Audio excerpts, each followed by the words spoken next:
10일. 마음은 누구의 것인가? 죽음. 군대에서 운전병이었던 나는 수송부의 명령을 받고 급히 구급차를 출동시켜 의무대 앞에 차를 세웠다. 곧바로 군의관이 선탑하자 최전방 사고 현장으로 갔다. 한 병사의 죽음이었다. 방책선 안쪽에 새로 지뢰를 묻기에 전에 묻었던 지뢰를 제거하는 임무를 수행하다 폭발한 사고였다. 이미 하체가 조각나 흩어진 너절한 내장과 뼈를 의무병들이 숲 근처 이곳저곳에서 주워 모았다. 나무 가지에 벌겋게 걸려있는 살덩이야 여러 동강난 창자를 걷어내는 것을 보자 소름이 끼칠 정도로 몸이 오싹 얼어붙었다. 병사들은 재수 더럽게 없는 놈이라고 투덜댔다. 병사의 살갗은 새까맣게 타서 익었고 배꼽 밑으로는 창자 몇 덩이가 너절하게 걸려 있었다. 신체 아랫부분은 겁안 지뢰에 날아가 버려 한쪽 엉덩이 부분만 조금 남아있는 상태였다. 24세. 피를 다 쏟아냈기 때문인지 얼굴은 백지장처럼 희다. 그 시체를 관에 넣고는 의무병들이 원래 몸처럼 보건키 위에 헝겊을 채웠다. 그 위로 붕대를 감아 나갔다. 옷을 입힌 뒤 제1종 반납지로 향했다. 화장장이다. 몇 시간 뒤에 도착한 부모가 관 속의 아들 얼굴을 보자 통곡이 하늘을 찔렀다. 마침 가을비가 툭툭 굵어지며 내리기 시작했다. 화장식이 시작되자 애국가가 울려 퍼지고 흐느낌이 여리게 지나가다가 결국 시신은 화장터로 떠밀려가기 시작했다. 의정아, 의정아. 통곡의 울음소리가 빗소리에 섞여 지켜보는 나 역시도 눈물이 맺히며 가슴이 찢겨내렸다. 뜨거운 불덩이가 관을 통째로 삼켜버리자 그의 어머니는 그만 실신하고 말았다. 살덩이가 타고 뼈마디가 부스러지는지 툭툭 소리가 났다. 얼마 후 병사의 몸은 간 곳이었고 뼈가루와 잔뼈 몇 개만 건질 수 있었다. 한 줌 재로 변해버린 죽음. 이런 죽음을 나는 여러 차례 지켜보았다. 아버지, 어머니의 죽음, 가장 친했던 친구의 죽음, 그리고 여러 지인이 화장되는 광경을 수차례 목격해왔다. 그럴 때마다 나는 살았으나 죽은 거나 진비 없는 인생을 떠올린다. 생이란 시간을 길게 늘여놓고 생각해보면 누구나 죽은 것이다. 삶에 태어나면은 죽음의 씨앗이 묻어있다. 그러므로 삶만큼 죽을 날도 가까워지는 것이다. 이런 허무한 죽음을 나는 어떻게 받아들여야 할 것인가? 생의 깊이를 따질 것도 없이 죽은 존재로 인식하고 사는 일이다. 그런데도 현실에 돌아서면 언제 그 죽음이 있었는가 싶게 세상 일에 바빴다. 물론 사랑하는 사람을 잃었을 때의 비탄과 슬픔을 계속 안고 살아갈 수는 없다. 그렇지만 내 마음속에는 항상 죽음이란 생의 고민을 단숨에 해결할 수 있으리라는 생각을 결코 버리지 못했다. 왜 자살하는가? 육체가 괴롭거나 마음이 괴로울 때, 그러니까 육체와 마음이 도저히 견뎌낼 수 없을 정도로 고통스러울 때일 것이다. 목숨을 끊음으로 육체와 영혼의 고통은 완전히 잠들고 만다. 왠지 인생을 생각하면 서글프기도 하다. 평생 편하게 살지 못하고 무언가 쫓기듯 살아온 인생은 비참하기까지 하다. 태어나면서부터 병을 안고 태어난 어린 생명은 평생을 고통 속에서 병원을 오가며 생을 마감한다. 애달프고 안쓰럽다. 그 고통은 곧 나의 분신이다. 나는 고통받는 영혼을 위해 나 자신을 위로하고 싶어진다. 불쌍한 영혼아, 육체에 갇혀 그동안 얼마나 고생이 많았니? 이제 너도 나비처럼 자유롭게 홀홀 날아라. 다시는 아픔 때문에 슬퍼하지 않을 것이야. 이제 너는 어떤 누구도 속박하지 않을 것이야. 감옥 같은 몸으로 다시 돌아올 생각일랑 말거라. 견딜 수 없었던 고통에서 벗어나 편히 쉬거라. 어떤 느낌도 없는 저 안식의 세계에서 고이 잠들거라. 이렇게 속말을 해놓고 나는 고통에 대한 해결점을 찾는 길을 제시한 듯한 영감 때문에 다시 묵상에 잠긴다. 죽음. 이 사망의 몸에서 누가 나를 건져내랴 라는 비통한 외침의 나만 죽을 수 있다면 나는 평안히 죽음과 함께 찾아오리라는 희망을 본다. 영육 간의 갈등으로 빚어진 고통스러운 내가 죽어버릴 수만 있다면 나는 다시는 아픔 때문에 슬퍼하지 않을 것이다. 죽음, 내면의 죽음, 죽어야만 해결되는 그 애통함이 내게도 있었던가. 내게도 죽음이 한번 지나가길 간절히 기도해 본다. 그리고 나는 실제 인생에서 일어난 죽음을 또 생각해 본다. 인생사 실제 죽음에는 여러 형태의 죽음이 있다.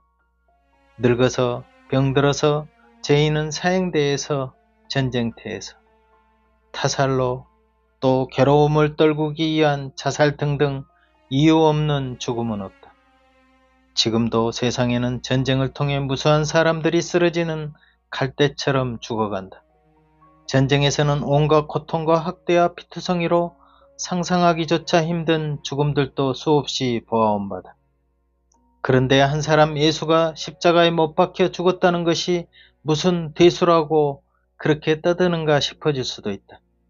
그 십자가형보다 더 처참하게 죽는 애도 많다.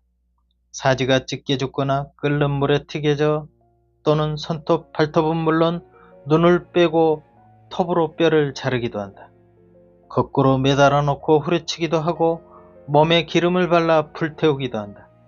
그에 우리가 상상할 수 없는 처참한 죽음이 너무나 많다. 그런데 왜 유난히 예수님의 죽음에 온 세계는 경의하는가? 이는 그 한 사람이 모든 인류를 대속한 하나님의 사랑을 이루가는 실제적 죽음이었기 때문이다. 온 세상을 위한 것이지만 사실은 나를 구원하시기 위한 예정된 죽음이었다. 세상이란 무정하여서 나하고 상관없는 죽음이란 뉴스의 한 장면처럼 지나간다. 또 지금이라도 화장터에 가면 그 죽음이 출비하지만 나하고 전혀 관계없다면 그저 뉴스의 한 장면처럼 지나칠 뿐인 것이다. 그런데 어떤 한 사람이 죽음이 곧 내 아버지, 내 어머니라면 내 마음은 달라질 것이다. 내가 이 세상에 있게 한 동기와 나를 키우고 길러주신 그 은혜가 주마등처럼 지나갈 것이다.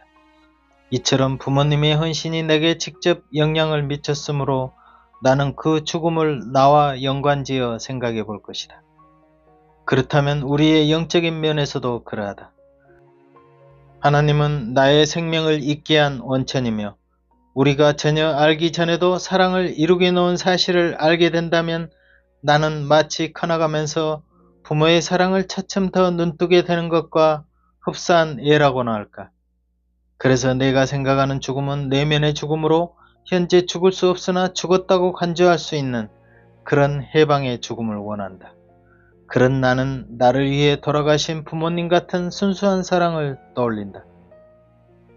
옛날 정복을 일삼던 유럽 제국에서 한 섬에 들어가 토착민과 싸우다 잡힌 한 병사가 있었다. 그는 사형대에서 죽게 되었는데 그의 아버지가 대신하여 죽겠다고 하여 아들을 살렸다고 한다. 이는 그를 대신해서 죽은 그 아버지의 사랑 때문에 자신은 살게 된 것이다. 그 죽음에서 나는 무엇을 배울 것인가? 나를 대신한 죽음이 있었기에 한 생명은 살게 된 것이다. 이런 부모님의 사랑은 나를 위해 평생 헌신하다 죽음을 맞이한 안타까움이 연상된다. 이처럼 나의 영적 고통을 위해 대신한 죽음을 쫓다 보면 십자가와 함께 그리스도가 떠오른다. 하나님의 사랑을 연상한다. 십자가에서 함께 죽은 나를 상상한다. 그리고 그 사랑 안에서 고통스러웠던 내가 죽고 이제 덤으로 사는 인생을 인식하고 감사한다. 하지만 이런 그리스도와 함께 내면에서 죽고 다시 살아난 경험을 하기는 쉽지 않다. 왜냐하면 이는 생각으로만 그치는 것이 아닌 실제 내면에서 겪는 진실이 가슴에 와야 하기 때문이다. 이는 마치 신비한 하나의 과일의 맛을 여러 가지로 100번 설명해도 이해하기 힘들지만 한번 먹어봄으로써 느끼는 그런 체험의 것이기 때문이다. 그런 믿음 자체가 성령의 힘이 아니라면 어려웠으리라는 것을 나중에 알게 된다. 차츰 죽음은 내 삶에서 구체화되면서 내가 죽을수록 생명으로 그 의미가 더 새로워진다. 나는 죽음의 십자가를 흠모하게 된다. 왜냐하면 내가 사는 삶 속에 항상 나를 대신한 신의 사랑이 잠재되어 있기 때문이다. 그러므로 덤으로 살아가는 인생에서 더 가질 세상 욕심마저도 크게 나를 유혹하지 못한다. 그리스도 생명은 우리를 살릴 수 있는 원천을 만드시고 행복할 수 있도록 모든 은혜를 다 베풀어 놓으셨다. 그래서 예수님은 내가 진실로 진실로 너희에게 이르노니 인자의 살을 먹지 아니하고 인자의 피를 마시지 아니하면 너희 속에 생명이 없느니라. 내 살을 먹고 내 피를 마시는 자는 영생을 가졌고 마지막 날에 내가 그를 다시 살리리니 내 살은 참된 양식이요 내 피는 참된 음료로다 라고 말씀하신다. 자신의 모든 것을 주어서 인간이 행복해질 수 있다면 자신을 희생제물로 드리고 싶은 긍휼함이 먼저 있었다. 그러므로 그의 죽음과 부활은 거짓된 나를 십자가에서 함께 죽고 다시 살려낼 수 있는 위대한 창조자의 능력을 보여주신 것이다. 그러므로 세상에 태어난 모든 사람은 그리스도와 함께 죽음과 부활을 맛보게 하셨다. 아무리 위대한 사람도 뛰어난 영웅도 죽음의 한계를 벗어나지 못하였다. 그렇다면 그리스도의 십자가 죽음이 왜 마음의 평안을 가져오는지 생각해 본다. 첫째는 내 죄를 사하시며 둘째는 고통받는 내가 그리스도와 함께 죽어버렸기 때문이다. 죄는 그리스도 피로 정하게 되고 내게 밑바닥에 남아있는 에고적 삶의 근본인 죄의 권세, 즉 정과 욕심마저도 죽음에 넘겼기 때문이다. 나로 인해 생겨나는 고통에 나는 아이러니하게도 십자가 죽음을 믿음으로 하나되게 받아들여 죽음을 미리 겪는 것이다. 이런 정신적인 죽음에서 내가 떠안았던 무거움은 완전히 해체되고 만다. 영혼과 육체 간에 겪는 고통의 갈등에서 완전히 벗어나는 길인 것이다. 삶에 있어서 자살을 권유하는 것이 아니라 죽음을 간주하는 삶, 그러니까 십자가에 못 박힌 나를 완전히 죽은 사실로 받아들였을 때 생겨나는 믿음의 확신이다. 그 십자가의 고통 속에서 나는 나의 고통을 떨굴 수 있다.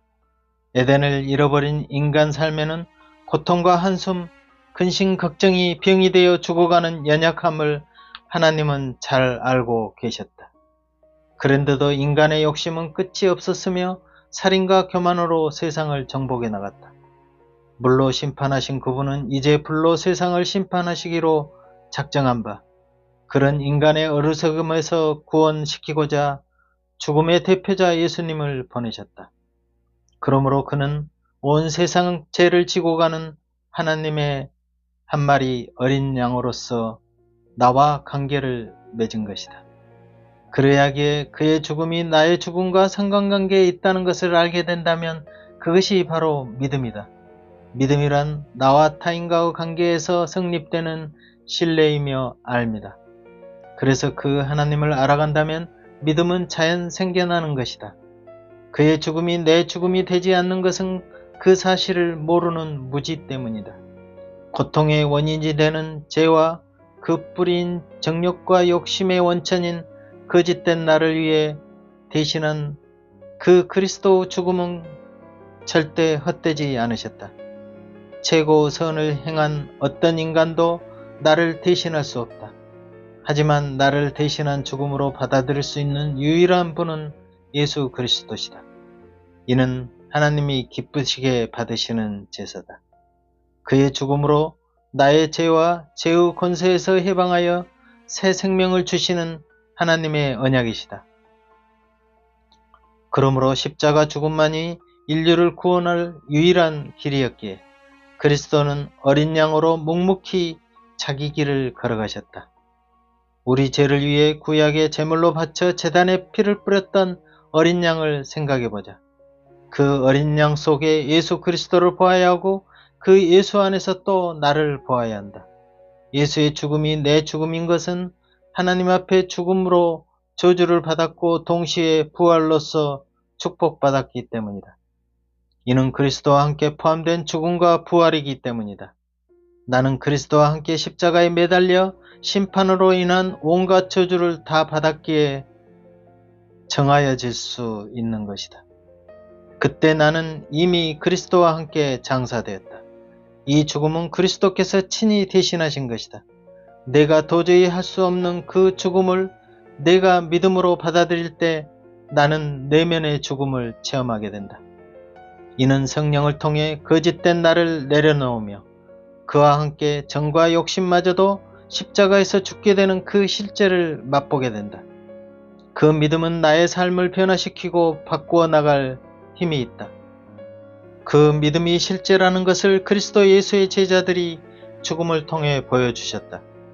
많은 그리스도인이 참된 진리를 위해 목숨을 아깝지 않게 내줄 수 있었다. 살고자 하는가? 그럴수록 많이 죽어야 한다. 죽음은 내가 이제껏 겪었던 고통, 앞으로 일어날 모든 고통을 잠재워버린다.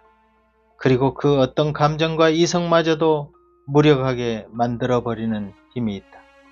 그래서 옛사람이 그리스도와 함께 죽었으므로 우리는 마음의 평화를 누린다.